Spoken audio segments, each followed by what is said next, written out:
avançando para as próximas pautas, né? Começou, né? Mas, Não, tipo, não, mas é foda porque tá fluindo e entrou naturalmente E a nessa gente questão vai costurando. do encarceramento em massa e sobre como até isso tá abrindo o olho do neoliberalismo. Opa, tem negócio aí também. então, e o negócio é que, na verdade, esse tipo de coisa, ele não é recente, né? Tipo, ele é um movimento que acontece por parte do Estado com uma maneira de fazer o controle populacional, assim, do controle, sobretudo, da grande massa, né? Sobretudo a massa preta, periférica, trabalhadora, das margens sociais, né? Das franjas sociais. Tipo, tem um documentário muito bom na Netflix que fala sobre a questão do encarceramento em massa, que é interessante com uma abordagem inicial, que chama 13ª Emenda, Esse é porque foda. depois que acontece ali a abolição da escravatura nos Estados Unidos, nenhuma pessoa mais poderia ser escravizada, a não ser que cometesse um crime. Então o que acontece é que você tem uma virada na forma de como o Estado opera. Porque, na verdade, a prisão, ela acaba operando nos locais, como a América Latina, por exemplo, e nos Estados Unidos, porque você tem uma mobilização muito grande de escravizados africanos para lá, né, que vai criar esse grande contingente também, uma necessidade de um controle social muito grande, porque o quanto o nosso continente é submetido à miséria, à exploração, a esse processo de destruição, né, social, é brincadeira, pô. É palhaçada. Então, tipo, você tem sempre uma necessidade muito grande de estar cada vez mais fortalecendo essa lógica, né? E eu acho que é até uma lógica que está muito ligada a uma ideia de, bom, você a partir daí passa a criar pessoas que são mais suscetíveis a serem presas, né? Porque você precisa criar meio que um campo de legitimidade política para isso. Então, não é à toa que a gente vê hoje em dia um discurso, né? O Chavoso da USP fez um vídeo muito interessante sobre isso, falando sobre populismo penal de esquerda.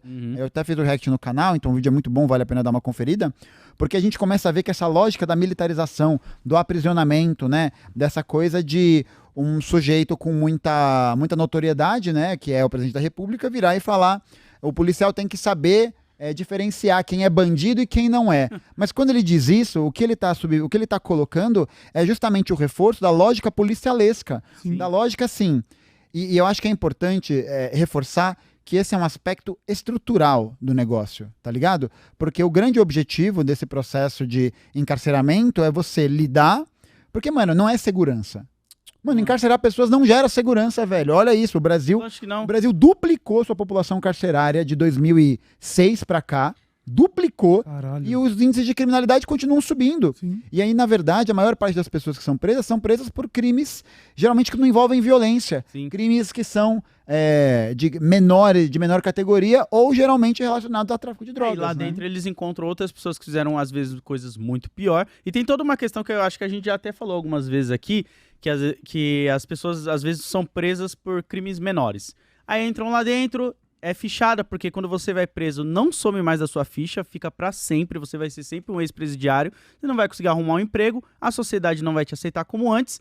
E aí, o que você vai fazer da sua vida? Algumas pessoas vão voltar pro crime. E às vezes essa pessoa foi presa por quê? Pô, sei lá, roubou um shampoo, uma manteiga. Não, e geralmente, roubou roupa. geralmente é pior ainda. Geralmente essas pessoas são presas com 6 gramas de maconha. Então, Também. pois é. Mano, 44% dos presos brasileiros estão em prisão provisória. Nem Pois é. passaram a julgamento, nem foram condenados. CDP. É muito doido isso, né? Você parar pra pensar que, tipo, a pessoa... Aí a gente pega figuras como aquele outro mano lá que foi preso com cocaína... Foi preso não, né? Pego com cocaína, um monte de coisa no carro, e aí não Nada. é preso. Passa batido ali porque é filho de gente famosa. Não, helicóptero na casa de amigo de deputado com meia tonelada de pasta base de cocaína, não acontece nada, pô. E quando eu falo... Eu já falei várias vezes, principalmente aqui também, isso que é muito doido. Esse discurso de... Ah, bandido bom é bandido morto, tem que tomar cuidado, porque muitas vezes o bandido que você tá defendendo que é bom morto é você mesmo. E você nem sabe, porque a polícia não vai chegar e falar: ah, você não é o bandido, né? Então eu vou não matar você. Eles não vão saber diferenciar. No final É um discurso muito perigoso, cara. Porque tem muitas coisas no meio, né? São muitos marcadores sociais. Então, Sim. tipo, pensar que o número de pessoas pretas que são presas por porte de droga, né? O quanto elas carregam é uma quantidade muito menor do que quando pessoas brancas são encarceradas, por exemplo. Sim. Né? Porque todos esses marcadores fazem parte disso. Pô, uma pessoa preta com guarda-chuva, é um cara armado. Não, Mas exato. Essa questão da quantidade de drogas foi inclusive citada pelo Alexandre de Moraes na votação dele sobre a questão da descriminalização de pequenas quantidades. Ele dá esse dado exatamente na votação dele lá no STF, falando sobre como a quantidade de droga que você pode portar hoje já é diferente de acordo com classe social e cor da pele. Por isso que uma das coisas que a gente precisa pautar, né, enquanto movimento, enquanto organização, não é um novo modelo de prisão ou nada disso, mas é o desencarceramento em massa. E acho que a primeira medida assim, que causa esse processo é a legalização de todas as drogas. Porque, tipo, no final das contas, é essa judicialização que produz essa grande massa. Tem 800 mil pessoas presas no Brasil, tá ligado? Só que são 800 mil pessoas que são presas em regimes que... tipo, a pessoa ela é presa por quê? Qual que vai ser a punição dela? A punição dela é ficar reclusa. Essa é a punição, né? Ela ser, de alguma maneira, retirada do eixo da normatividade social, tá ligado? Só que as prisões são locais onde você tem superlotação, onde você tem chuveiro gelado, onde você tem frio, onde você tem tuberculose. Às vezes uma má alimentação. Não, às vezes não, quase sempre a má alimentação, porque, tipo, o processo de desumanização dessas pessoas nesse sentido, ela vai crescendo cada vez mais. E, tipo, é preciso que a gente pense que não significa dizer que a gente não pode responsabilizar os sujeitos pelas ações que eles cometem, tá ligado? Mas, pô, uma solução para um crime do crime da pessoa tá carregando um baseado, ela ficar 3 anos encarcerada, tipo, tá ligado? Tipo, se uma pessoa que comete algum outro pequeno delito, alguma coisa, o crime dela é ser jogado ali. Pô, tem 700 casos, aliás, tem 700 casos de violência doméstica todo dia no Brasil. 700 casos todo dia no Brasil. Menos de 1% da população carcerária é formada por essas pessoas que cometem violência doméstica. Mesma coisa com o número de assassinatos. Pô, o Brasil é um país que tem 50 mil assassinatos por ano, 60 mil assassinatos por ano. Quantos desses homicídios são resolvidos? Acho que o Renato Freitas falou, né? A gente tá falando de coisa de 5 a 6%. E tipo, no final das contas, o que a gente tá vendo, na verdade, não é um incremento da segurança, a gente tá vendo um incremento da violência, né? Porque esse processo de pauperização, de empobrecimento e tudo mais, ele vai começando ele se destrincha, né? Ele vai se tornando meio que uma bactéria, né? É um bagulho que vai crescendo, porque as contradições vão crescendo. Mas é como diz o Mano Brown, né? Cadeia é igual show, tem que estar lotada pra dar dinheiro. Pois é. Saca? Então, tipo, os caras vão enchendo a cadeia de pessoas ali, vira mão de obra barata pro sistema, pra fabricar coisas. Pois é, e é foda porque existe um problema de mentalidade no Brasil, de uma massa de pessoas conservadoras que realmente ela olha pra pessoa encarcerada e quando você fala assim, pô, a pena dele seria de reclusão, ele não deveria estar tomando um banho gelado, ele não deveria estar sendo subnutrido ou estar exposto a doenças como tuberculose, sarna e o caralho. Uma grande parte da população vai falar, merece sim. Tá com dó? Tá com dó. Até porque acabou de completar quantos anos do massacre do Carandiru? 31 anos. E os comentários, aliás, você tem o dado que mostra que a maioria das pessoas que estavam lá no momento do massacre eram pessoas que aguardavam julgamento, não eram assassinos de moleque primário, né? Não eram assassinos e estupradores, era moleque que rodou com 3 buchas de 5 no bolso, tá ligado? E as pessoas estão tipo falando, só morreu animal mesmo, só morreu escória, só morreu lixo, mano. Colocando tudo num mesmo balaio e pegando os direitos humanos e enfiando no rabo, ninguém tá nem aí. E porque é uma lógica de produção de desumanização, né? Porque, na realidade, pensar que isso é um processo, tipo, que tem origens no próprio elemento de como a exploração do trabalho vai funcionar, né? Porque, tipo, bom, se você tem essa grande massa de pessoas, né, que vai para as cidades e não tem trabalho para elas, né? Elas viram uma massa de pessoas que não tem nada para fazer, que vão cometer pequenos delitos, que vão estar de vadiagem, né? Não é à toa que nesse processo de expansão urbanística, né, tanto, por exemplo, da Inglaterra como do Brasil, né, dadas as devidas proporções, claro, você tem um processo de criação de instituições que visam exatamente encarcerar essas pessoas, que muitas vezes não são só prisões, né? Mas eu acho que é interessante até a gente avaliar qual que é o tipo de crime que é cometido nisso. Então, mano, se você fosse visto com um pandeiro na rua, você era um criminoso, porque você estava provavelmente cometendo crime de vadiagem. Até se a gente for pros anos 90, onde a gente comentou um pouquinho, acho, disso off, a FEBEM era isso. Muitas das crianças que estavam presas também eram crianças, às vezes, que estavam desaparecidas, assim, tipo, pô, tá na rua... FEBEM. Tem um documentário muito bom no YouTube sobre isso, onde mostra quando eles resolveram acabar com a FEBEM, a maioria das mães querendo os filhos de volta e não conseguia, tá ligado? A complexidade que era da parada. E hoje a Fundação Casa também passa por um processo de avanço da privatização, assim, sobre essas estruturas, né? Porque, tipo, é uma lógica muito foda, porque você tem essa transformação, é bizarro, porque você tem essa transformação do Estado, né, como esse gestor dessas questões e tudo mais, e você vai transferir essa responsabilidade para empresas, né, para iniciativas que tenham como objetivo a lucratividade, mas aí que o pulo do gato da privatização do presídio não está nem no processo de gestão direta das prisões. Porque já existe esquema de cogestão. A única prisão privada, acho que 100% privada, né, que tem essa concessão integral, que existe é a prisão de Ribeirão das Neves. É um presídio, que é um presídio modelo e tal. Mas, tipo, a galera vai usar aquele como exemplo porque o presídio de Ribeirão das Neves escolhe seus presos. Né? Então, tipo, você tem a galera que tem o melhor comportamento, a galera que não dá problema, e aí você joga lá, aí você fala, como o negócio dá certo, ou dizer reintegração e o caralho, né? E aí o que você tem nessa transferência, né, dessa responsabilidade, desse elemento, o que é? As empresas, elas não necessariamente vão ganhar dinheiro com a gestão direta do presídio, mas elas ganham dinheiro com a terceirização dos serviços operacionais. Sim. Esse é o pulo do gato, porque a gestão do presídio em si, eu acho que até financeiramente não compensa, tá ligado? Tanto que, tipo, agora, né, vai ter a construção, já teve hoje, né, na Bovespa, ou vai ter, ou tá tendo nesse momento, inclusive teve um ato hoje, ao meio-dia, lá na frente, contra a concessão, né, do projeto do presídio de Erechim, com dinheiro do BNDES, né, 149 milhões de reais do BNDES, e que vai apresentar uma concessão de uso para a empresa de 30 anos. Ou seja, a empresa vai ficar responsável por prender, né, por gerar operações, né, de logística por 30 anos. E aí o que acontece é a mesma coisa do metrô. Aí a gente volta pro lance do metrô, porque esse é o modus operandi. No contrato a concessão está escrita, o Estado vai pagar, em Ribeirão das Neves acontece isso. Não sei se é em Ribeirão das Neves ou em algum outro presídio do Amazonas, tem uma outra empresa chamada Humanitsária que controla 6 presídios. 4 no Amazonas e 2 no Tocantins. Um desses presídios no Amazonas, lembra quando teve aquela rebelião sinistra uns anos atrás? Era naquele lugar. Era uma das prisões com eficiência privada, né? E aí o que a gente tem vai ser a empresa vai lá e paga R$4.700 por preso. Eu acho que é esse preço que o Estado repassa para essa empresa especificamente, o governo do Amazonas, se não me engano. Um presidiário médio, né, um detento, o Estado vai pagar por detento, na instituição pública, R$2.300. Ou seja, uma ganha mais que o dobro do que a outra. E aí esses presídios muitas vezes não têm condições de receber essas pessoas. E aí nesse repasse, o que acontece? Esse repasse ele tem que acontecer com a totalidade. Porque para o Estado não vai valer a pena ele pagar um valor fixo ali por mês e ele não ter operação total.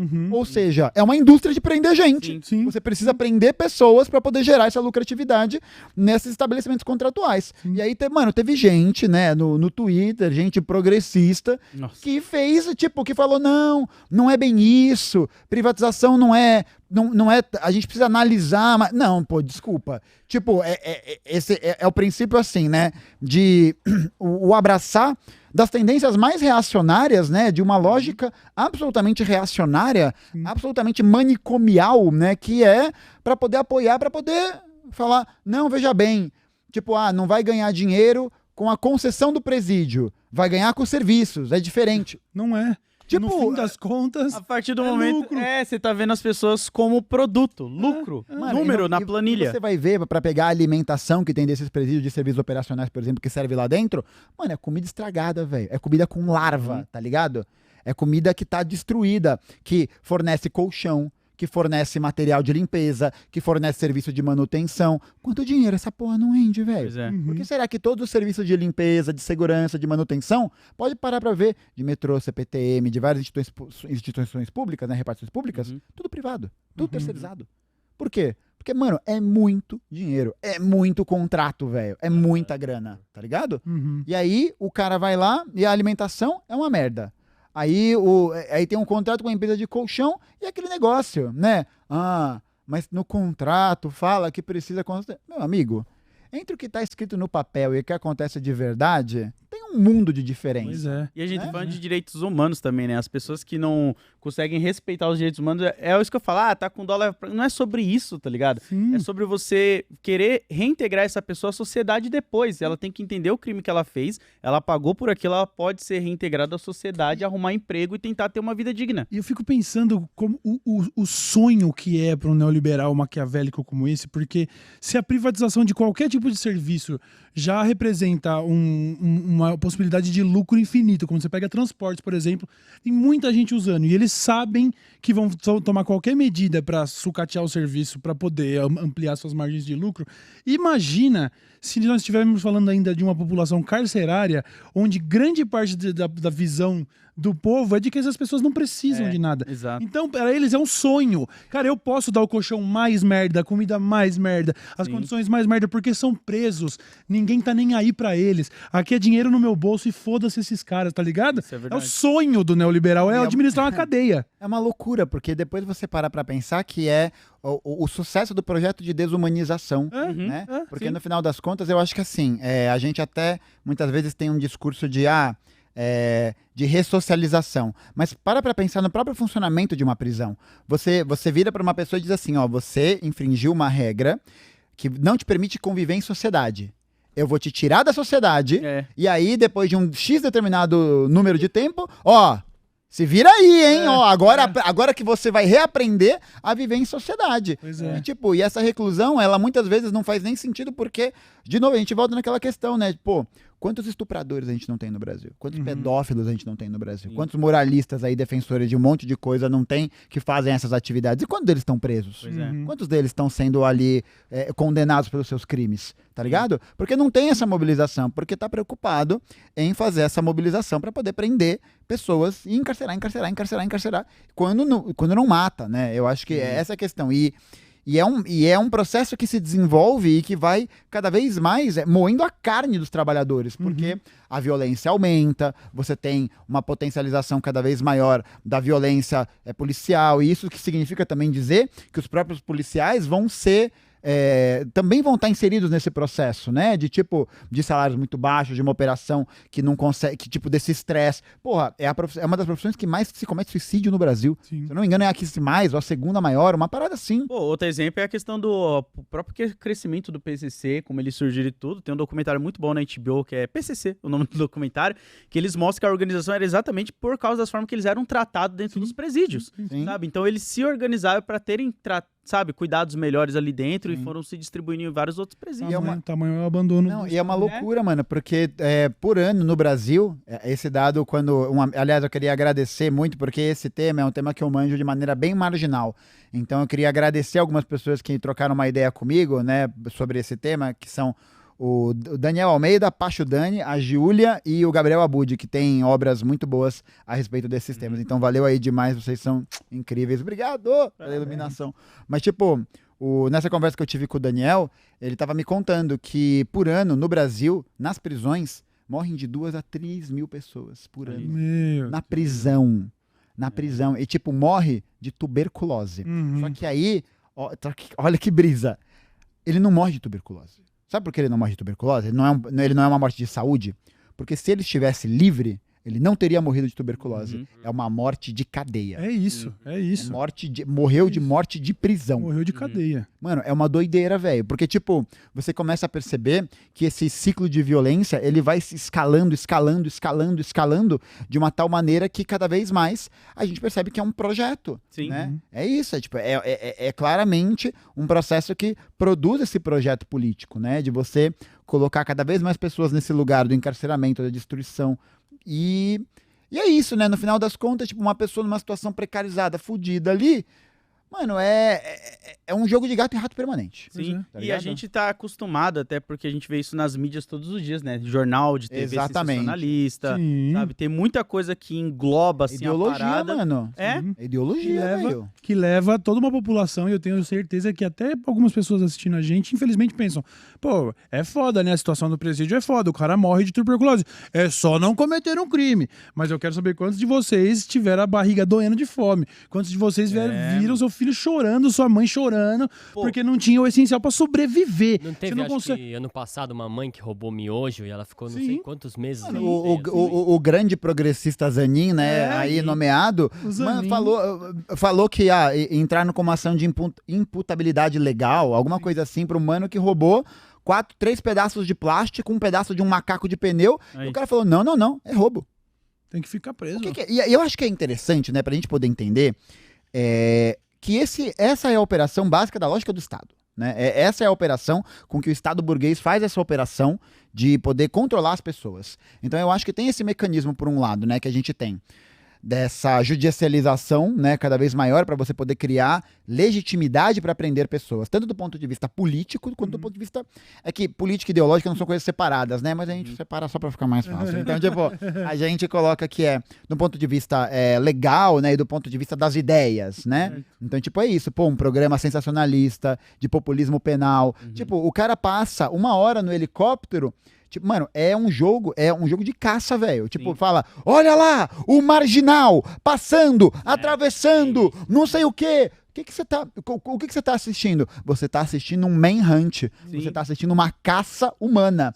Porque eu acho que esse é um negócio, né? Isso tem muito a ver com o colonialismo. Isso tem muito a ver com o processo de formação dessa ideia do que o Fanon trata muito bem, né? No Condenados da Terra, no Pele Negra, Máscaras Brancas, que é a ideia de que esse esquema de colonização produz o outro. Aquele que é diferente. Aquele que não é nada. Aquele que tá até vou um perdigoto aqui, mas aquele que tá na condição de subhumanidade. Então, tipo, ele pode ser encarcerado, ele pode ser morto, ele pode ser preso, pode acontecer tudo com ele, porque ele é um animal, né? Porque no final das contas, você tem a manutenção dessa lógica, que é uma lógica ligada à própria forma como a cultura aristocrática, né, a cultura da classe dominante faz para poder se diferenciar do restante, né? Então, tipo, é isso, você tem lá o parente bolsonarista pra caralho, né, o parente que fala altas atrocidades, assim, né? E aí é interessante porque isso aparece muito como um reduto da galera conservadora que é também trabalhador.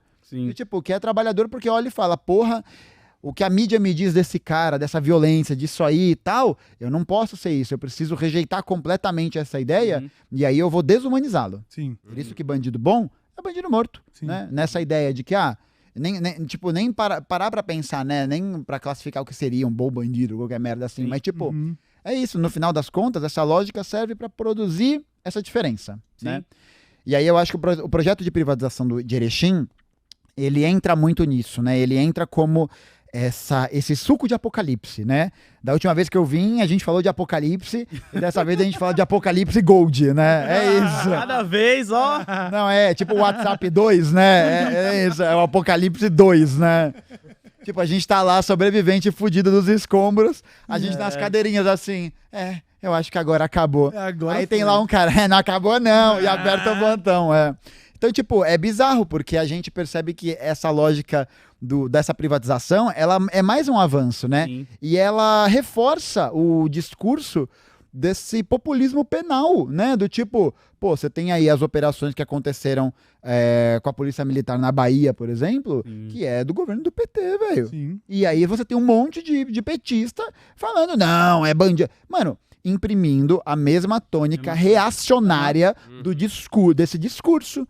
Isso é muito doido, né? Que as pessoas parece que elas perderam totalmente a empatia. Elas querem colocar a régua moral delas nada outra pessoa, assim, saca? E isso porque a gente nem entrou também no quesito de como que é o processo até pra quem tá fora e visitar uma pessoa que tá presa, que é totalmente vergonhoso e bizarro, porque eu já tive parceiro preso que a gente montava jumbo pra mãe dele entregar, e era coisa vergonhosa pra mãe dele. Pra gente não, que a gente comprava no mercado e fazia na casa dela e ela levava, mas coisa de, agachar pra ver se tá com droga, sabe, ficar pelada na frente de funcionário, mano. E horário pra você poder visitar e ver, mano, é vergonhoso pra todas as situações ali, não só pra pessoa que tá presa, e quem sofre também é quem tá do lado de fora. E ainda um detalhe, nesse processo de você organizar viagens, né, de visitação e tal, tem vários lugares que falam, você só pode comprar coisa se for de determinado mercado, você só pode fretar ônibus se for de determinada empresa. Mano, é uma máfia, velho.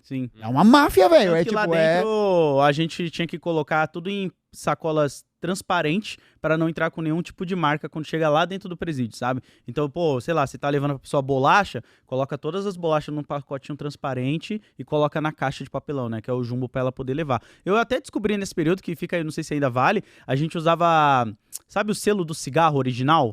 A gente usava aquilo nas cartas pra poder enviar carta, porque valia como selo. Ah, Correio. Então, tipo, pô, esse meu parceiro, aliás, o Michael, que ele falou, porque eu falei pra ele, ô, irmão, teve um momento que eu não tava conseguindo comprar selo, mano. E aí ele falou, cara, usa selinho de cigarro original, derby, essas paradas, cola ali onde é o selo, que eles já entendem que é direto pra presídio. Eu querendo mandar uma carta, vou ter que comprar umas cigarro hoje. Bom, eu vou ter que voltar a fumar, pessoal. Mas tem que ver se ainda tá valendo isso aí, que eu não sei, porque eu tô falando de Por via das 2009, dúvidas, eu vou comprar tá ligado? Marlboro, só pra... Boa. O pior que pode acontecer é chegar nos Correios e falar, não serve. Não dá, eu que fita. Caralho, Bom, cara. vou fumar um cigarro, né? Esse é um problema pro Cauê do futuro. Esse é um problema pro Cauê do futuro.